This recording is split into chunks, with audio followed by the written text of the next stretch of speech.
This is the Lyndsay Stafford Show. Welcome back to the Lyndsay Stafford Show. So excited for you to be here today, and I am really excited for this guest. Many of you already know I do work with the Williamson County Schools here. The Entrepreneur Innovation Center is an organization that is really near and dear to my heart. I've been a mentor there for several years. I serve on the board of the nonprofit there as the vice president. And we've got one of my EIC students here today. I've had several of them on in the past, and Abby is an up-and-coming entrepreneur. She is only 17 years old, but she has launched a life-changing product, and I am really thrilled that I was able to, I think, pull her out of school today to come here. Yep. Oops. But very excited to have her here today. And she's also a devout piano player. So she's going to talk a little bit about her discipline that's got her here. She's got a business with legit sales. She's won a ton of money for her business. And she may have some other fun announcements coming in the near future as well with some things that she has going on. So if you're looking for some motivation and inspiration and some 17-year-old can do that, what might I be able to do with my life? You've come to the right place today. Abby Goddard, thank you for being here today. Thank you so much for having me. And thank you for pulling me out of school the day before winter break. I'm so excited. Do you have a pass? Do you get it? Is it excused? Yes, it's an EIC excuse. Oh my gosh, you're so welcome. I need to get more of the EIC kids here. Yeah, I've had a few. They're always really great.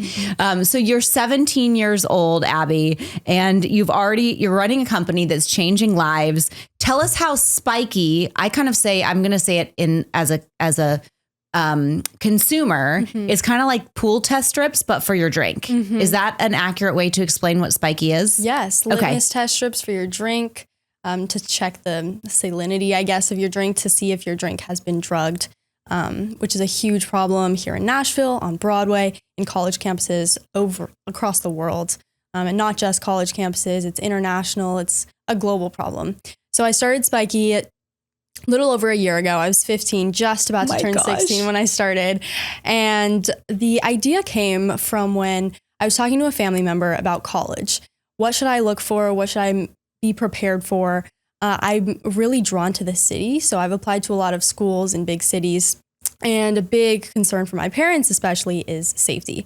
So I asked, is there anything I should be, cautious of? And she told me that in her freshman year, she wasn't even in a typical high-risk setting. She was out for drinks with her coworkers and her manager, and she was handed a drink. And the next thing she knew, she woke up in his hotel room with little to no memory of the night before. Wow. And it took a long time for the entire memory to kind of piece things together. And she realized that the drink was drugged and that she had been sexually assaulted. Oh my gosh. Yeah. It took years for her to overcome this trauma. It affected her so long into her life, and she was only a freshman. Wow. And I realized, okay, well, I'm going to be a freshman in college in less than 2 years. What can I do to protect myself and my friends? And the first step really is awareness. So I tried to do my research. I looked online to see how big of a problem this was. I was shocked to find that, it's happened to women, it's happened to men, it's happened to children, in alcoholic drinks, non-alcoholic drinks, at house parties. It can happen anywhere in any drink. So then I tried to see, okay, what can I do to prevent this from happening? So I looked into products, and the most common product out there for drink safety is a drink lid. It just goes on top of your drink. It's very obvious. And I started talking to my siblings who had all done the college thing. I've talked to other friends who were in college. And I asked, would you be comfortable bringing this to a date or a party? Yeah. Or on a night out with your manager? And most of them, if not all of them, said no. So they're kind of awkward looking, right? They're awkward looking. And it immediately signals that I don't trust you. Yeah. How would that feel if you saw your best friend bringing that to your party and assuming that, your party might not be safe? So I just walked at the time when all of this happened. It was summer break. So I had a lot of time to just think about this. I walked around to a lot of college campuses, Vanderbilt, Belmont. I play piano at Vanderbilt with a pre-college scholarship. So I'm there every week. So after class one day, I was just walking around and I stopped a few college students, and mostly women, because I assumed that it was a predominantly female focused problem. And most of them said that they had either been affected or they knew friends who had been affected by drink spiking on campus. And that's when I realized something needs to be done, because online I found that over 90% of these drink spiking cases are unreported, which means that the offender can keep doing it without being held accountable. And another really big problem is that big schools, especially private universities, cover things up because it looks bad for them to have a drink spiking incident, especially if it's a dry campus. So I was thinking, okay, well, what legislative action, what kind of legal enforcement is being done to prevent this and to hold these people accountable? And without evidence, it's so hard to put an offender in prison or even charge them without proof. If the only proof you have is your memory after being drugged, it's incredibly hard for the police to have something tangible. So I decided that some sort of drug test that was small, discreet, that didn't draw any attention, that didn't make people feel suspicious was the way to go. So I spent the next few weeks cold calling pharmaceutical companies.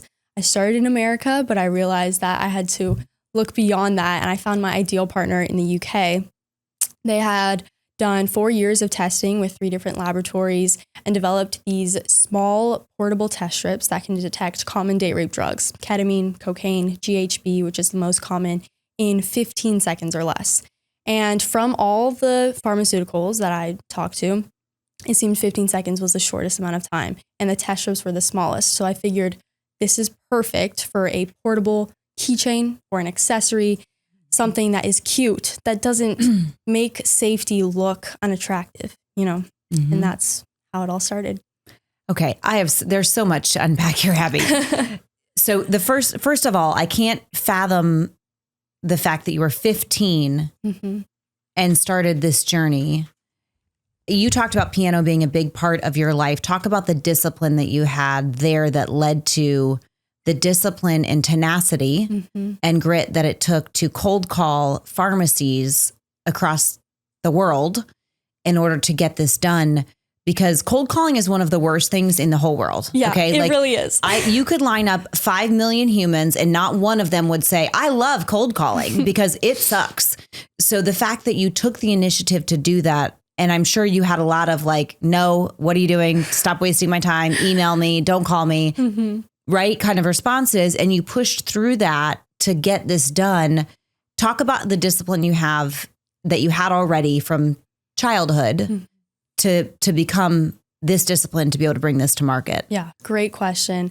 And it might not be so obvious, but the connection between the work I do with Spikey and piano is so important to me. I started playing when I was 3 years old. I started competing when I was, I think, 7 years old.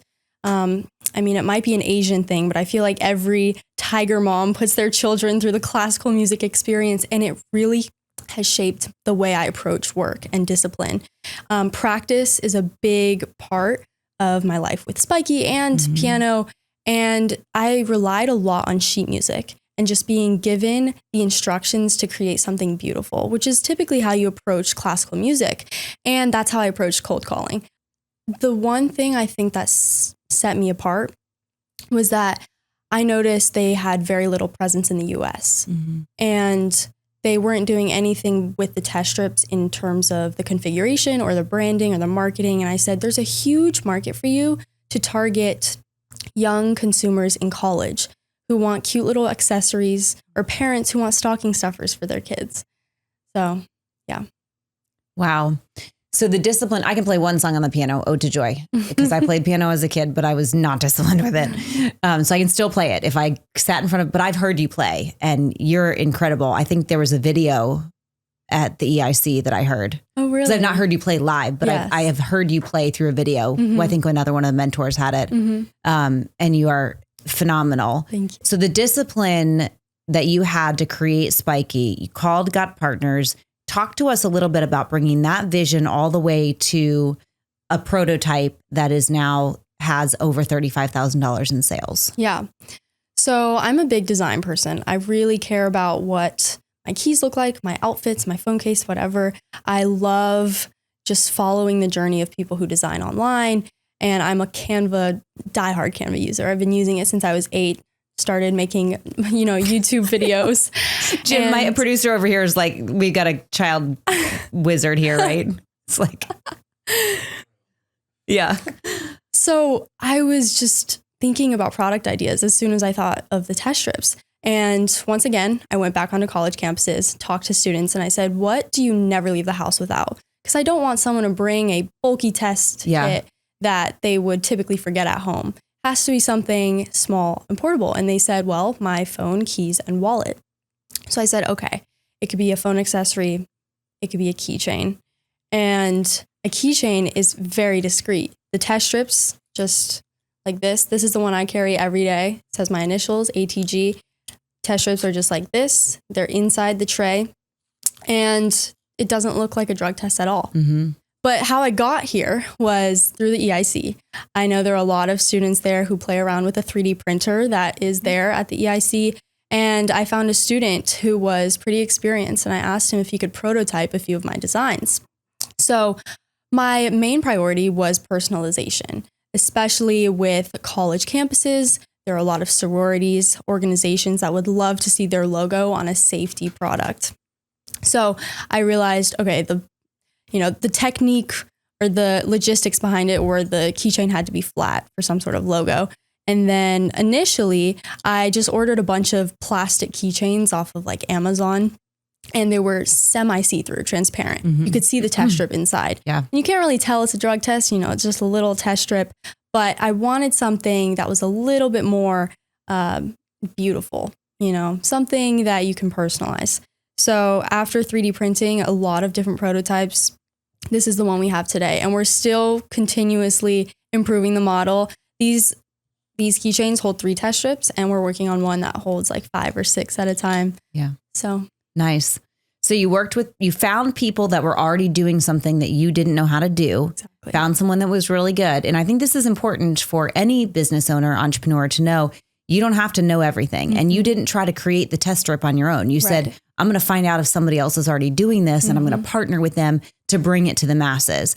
And I think this point is really key to listen to, because sometimes we get these ideas and we think we have to do it all by ourselves, but we're so much more powerful when we find people that are really good. This podcast, for example, I can do this part right here, but everything else, setting it up, putting the background in, all the audio, the full production, I don't want to do that. That's why I have Jim. Yeah, that's you. That's why I have you. But I would not be as effective trying to do all of that, right? So I think it's so intelligent that you were able to say, I'm going to find partners that can work with me on this to bring it to life, right? Exactly. Okay, so at what moment do you remember when you were like, okay, I might have something really good here? Yeah. So I mentioned the plastic generic keychains off of Amazon. I took those, I took test strips. I hand cut some Spikey stickers that weren't even stickers. They were paper. And then I, glued them to this packaging. This was also generic from Amazon. I threw a bunch of products into my backpack. I walked onto college campuses and I sold them. And I experimented with different prices. I think it was like anywhere from $8 to $20. If they were parents, I charged a little more because I know parents, pay for safety. Safety is priceless. But then college students have that kind of mindset, like, it's not going to happen to me.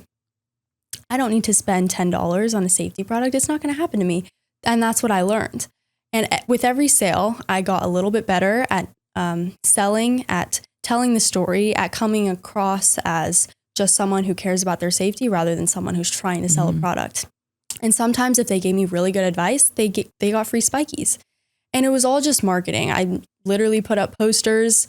And when it comes to a product that targets safety, the marketing strategy is really interesting. And so I think my approach was kind of fear-mongery. I had statistics that were like 90% of drink spiking cases don't go reported, or 1 in 3 women on this campus have been spiked. You could be next. Yeah. Which is all true. But in hindsight, it wasn't the best to connect with these kids. So that's what I learned. I hope that answered your question. Yeah. I mean, I think you're saying you went to college campuses and you just started selling your prototypes. And when people bought them, you realized this is a legit thing. Yes. I was making up to $300, $400 a day after 3 hours. I mean, that's incredible. Yeah. Yeah. And I would have to go home and get more. And then every single time my backpack got a little heavier. But yeah. Did you go up and approach people? Yes. My line was, I'm doing a business project. I'm a student at Vandy. Because I am. I'm a piano student at Vandy. And yeah. And then what? And then I asked, could you tell me like what your approach is going to a party? What do you think about when it comes to safety? What do you never leave the house without? And then, are you familiar with drink spiking? And would you, if you were to come up with a product, what would it be? Because just having the consumer tell you what they want is probably the fastest way to optimize your product. And then I said, oh, well, sounds like I have something pretty similar. Would you be willing to pay for it? And I got very few no's. Wow. Yeah. I'm just in awe at your determination, and, you know, being ready is a decision. Mm-hmm. It's not that you have to feel ready to do it. You decided you were just ready and you were like, I'm just going to go do it. Exactly. Talk about your upbringing and your support at home. Mm-hmm. And I know you have a lot of support at home because I've been at events with your dad, but talk about how that prepared you for this. Yes. So my parents are both entrepreneurs. My dad founded an ad agency in California. We were living in Los Angeles until COVID, and then we moved here. And he specialized in infomercials, you know, direct TV. And when he married my mom, she became the CFO. So she's the BTS, all the behind the scenes logistics. And he's the big picture, you know, talkative marketing guy that draws in the clients. So that kind of family, along with 5 half siblings, 4 of which are girls. So safety, just like being a woman and all of those things have been, ingrained in my childhood and upbringing. They have been such an incredible support. However, my dad and my mom, but mostly my dad, because you would think he would just feed me all of these connections and say, oh, you want publicity? I'm going to get you all of this. And no, he was like, you have a business. I want you to learn and fail as much as possible before you're on your own. And that was probably the best advice and decision he's ever made. Because if I had had the easy way out with all of his connections, yes, I probably could have had so much more publicity for free in a shorter amount of time, but I wouldn't have learned how to reach out and perfect my story and connect with people and network as a 15, 16-year-old girl. He's thinking big picture Absolutely. For you, right? Yes. But at the same time, he'll be right there at every event supporting you. So I love that. You know, I feel like that's such a strong way to lead and to develop the skills that you want long term, because I always say at the end of the day, we're not raising children, we're raising adults. Absolutely. We're raising humans to become productive, effective adults in society. I wish more parents thought that. I think I was actually just talking to Nick Clausen the other day. He founded the Forge Fellowship, which is now becoming a K-12 educational entrepreneurship incubator, like the EIC, but a full-time school. And he has this grant. It's $1,000 for anyone who wants to continue their business. And I met him, and he said that most parents aren't convinced that their kids can start businesses until they have this money, which is so true. And I'm so glad I wasn't born into that kind of mindset. Yeah. It's so interesting. So obviously I'm an entrepreneur. As you know, we just had lunch and you sat and listened to us talk through a bunch of different business things. And my husband has been with me through all of it, several different businesses. I didn't grow up in an entrepreneur-filled home. My dad worked and my mom was a stay-at-home mom. My dad had a job, a traditional job. My kids have grown up seeing this, right? Where their parents are there for everything. You know, we're both available for the things, mostly me, but there have been times where Dave's not. But, and my daughter went through, she's 18, she's a senior at Page. And our spray tan artist closed her business. And so she said, well, I'm just going to start my own spray tan business. And she asked the spray tan artist to train her. She spent a couple of days, I think, training, getting like lessons, recording how to do it, learning all of it, getting all the certifications, got the list of everything she needed to get it right. Came to me with the proposal of like, here's what I need. Here's the space we need. Here's where we can set it up. You know, will you help me with this? Yeah. And she has her own successful spray tan business. She had 2 girls there. Last night she was babysitting, but the night before that she had 2 girls that she had just met doing spray tans. And she didn't need a bunch of seed money to start it. Exactly. She just has bootstrapped it on her own. Now, I did pay for some of the supplies for her. We did a little trade. She's going to spray tan me. And so, it was a mutually beneficial engagement there. But she has to keep her books. She has to order her product. She's got to save money for taxes. She's got to do all those things and market it herself. And she's, these are skills that will translate in the future. And the traditional school system doesn't teach you those things. So I'm so grateful for things like the EIC. Me too.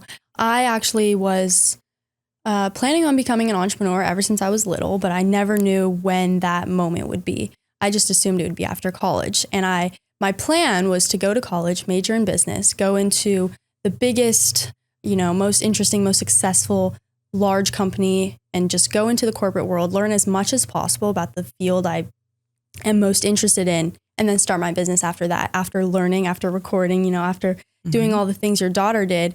And the EIC opened me to a shortcut. Yeah. Yeah. Yep. My son will be at the EIC next year. So Okay, I'm that's really excited to exciting. have him. Yeah. Isabel wasn't able to do it just for some restrictions, but we're excited to have been there. So very exciting. Okay. So let's jump into a couple of different things. You have won over $50,000 in funding and have sold over $35,000 in sales. Are you counting the sales from your backpack too?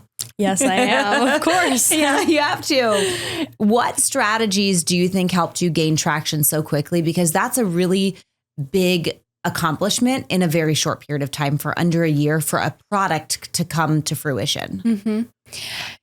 It's really interesting. My initial approach was just to cold email as much as possible. I was sending over 100 emails a day, mostly to sororities and then local news stations.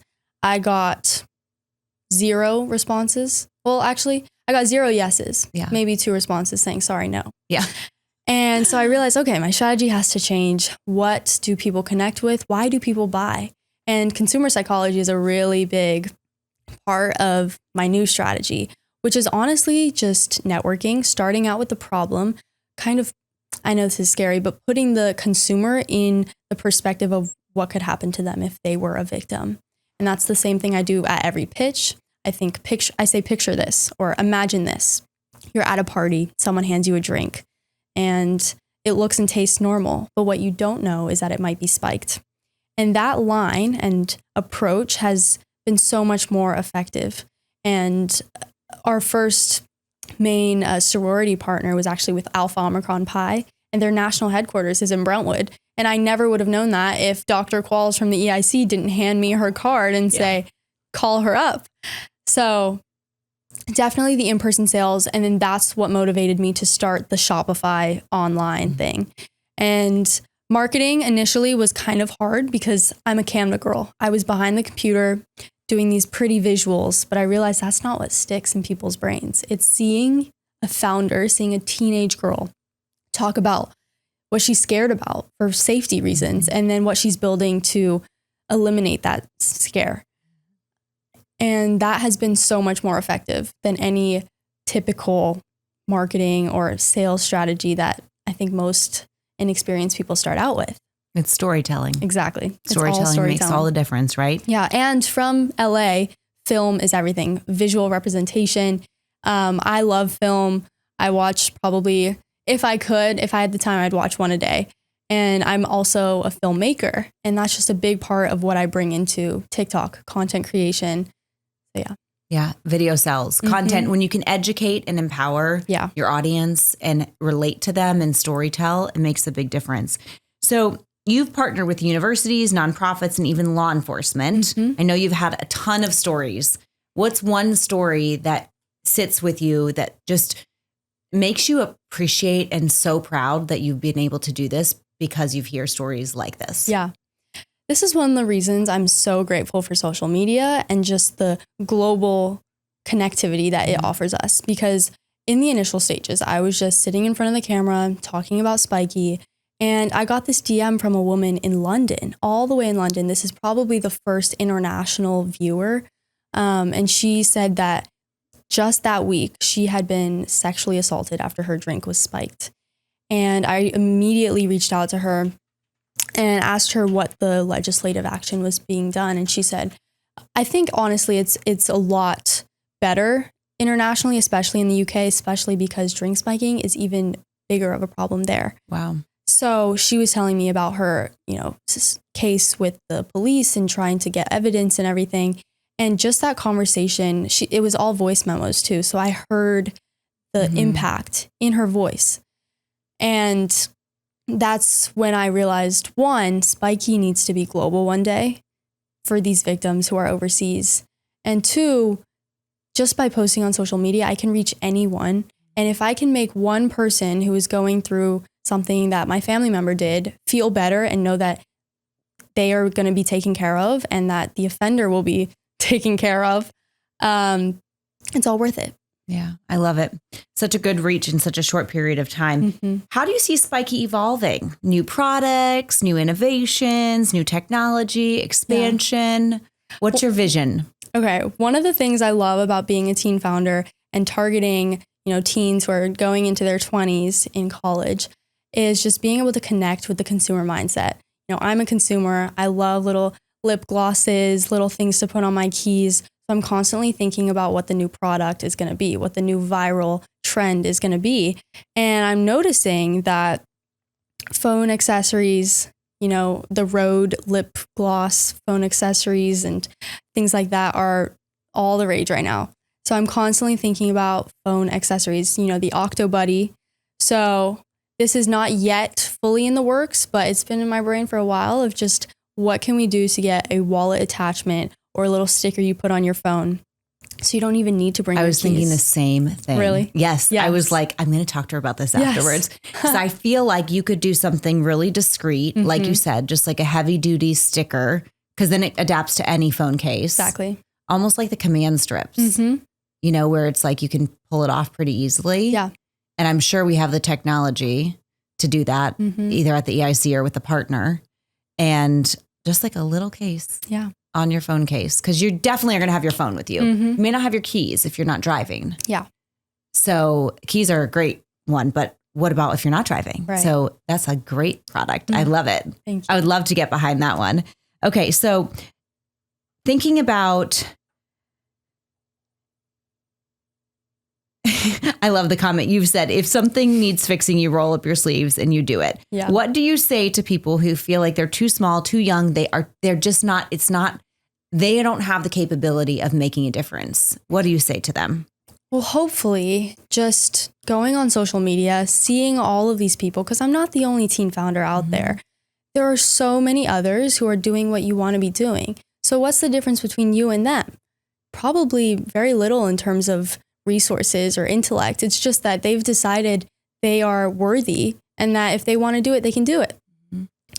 And just that change in mindset can really help you, knowing that everything you want is on the other side of embarrassment and hard work, especially with social media, being so public, having to be so public in the marketing of a product. It can be nerve-wracking just putting your face out there. Seeing people at school come up to you. Yesterday, actually, I got my first quote unquote public recognition. This freshman came up to me and she was like, "Are you the Spikey girl? I need to talk to you. Like, I have an idea of my own. I want your number." And so I gave her my digital business card and we're going to meet soon.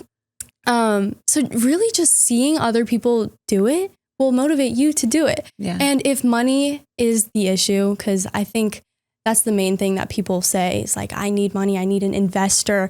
You really don't. No. And even if you were to find an investor, the first question they would ask is, how many sales do you have? So do what I did. Strap a backpack on, go talk to your potential customer, and then get a website going and post on social media. It's not that hard when you put it into perspective.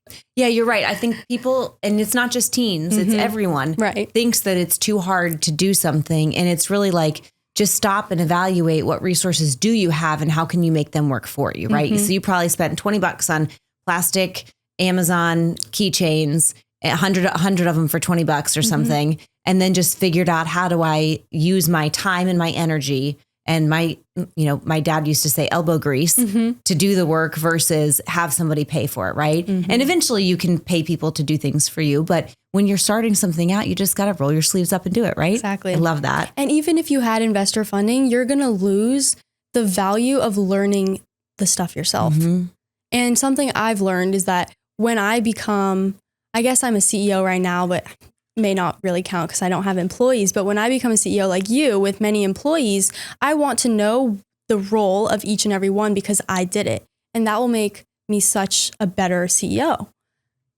Yeah. Learning how to, and it's not about creating the product. It's the journey that you take to get there that makes you ready for the next thing that you're going to jump into, right? And you can't get there by just snapping your fingers and being there. Right. You have to roll your sleeves up and do the work to figure it out. And then you're ready for the success, right? People want the success without the work. It doesn't work like that. Yeah. Okay. Last question for you. Okay. If every young person listening could take one message away from your story, what would it be? Just get out there and do it. Roll up your sleeves and get stuff done. I took that from another podcast I was just on a few months ago, but honestly, what is stopping you? Just start. Yeah. Start where you are. I love the phrase, do it ugly. Yeah. It's not going to be pretty. You got to fall down a few times and it's going to be kind of ugly when you're first cold calling, but just do it ugly. Yeah. Right. And if your first product is not perfect, you're doing it right. Yeah. That's okay. Right. Show us what you have so we can see them on the video. Okay. For those that are looking. And while you're doing that, can you tell us where to find Spikey? They're so cute. Yes, spikyfirst.com. This is our AOPI one. This is an XOXO one. I was just watching Gossip Girl and I was inspired. These are the initials, and then test strips just come out like that. And where can we buy them? Spikyfirst.com through our partners, Alpha Omicron Pi. If you're a girl, you can see if your chapter can reach out to me and then we can get some partnership going. Yeah, if you have a chapter, sorority chapter, or an organization, you want your brand on Spikey's, just reach out. Love it. Awesome. Yeah. And what does it cost for a keychain? So the custom ones are $17 and the generic ones are $14. Okay. But your safety is priceless. Absolutely. So I love it. Abby, you have, I think we should probably get her autograph today, Jim. For later, right? Because I know this is just the very beginning for you. It's been an honor to have you on. Thank you for being here. And you're also on Instagram, yes, TikTok. Spikey First everywhere. Everywhere is Spikey First. SPIKEYFIRST. Yeah, like safety first. I love it. Remember her name. We're going to hear it in the future. I know it. Abby Goddard. She's a senior in high school. Where are you at? Ravenwood. At Ravenwood. We were there last night for a game. Okay. Yeah, Paige played Ravenwood last night. We lost by 2 points. Oh. Good game. My son had a good game, but we lost by 2 points. The team played really well. It was down to the last couple of minutes. So senior at Ravenwood High School. My youngest brother's graduated from Ravenwood, actually. And my oldest brother was lacrosse coach there at Ravenwood. So yeah, small world. Senior in high school. She's 17 years old, y'all. Think about it. If this doesn't make everyone out there go, what else could I be doing with my life right now? Abby, thank you for being here. Thanks for listening. Hey, if you found value in this episode, like, share, comment, rate, review, and subscribe. Thanks for being here. We'll see you next time.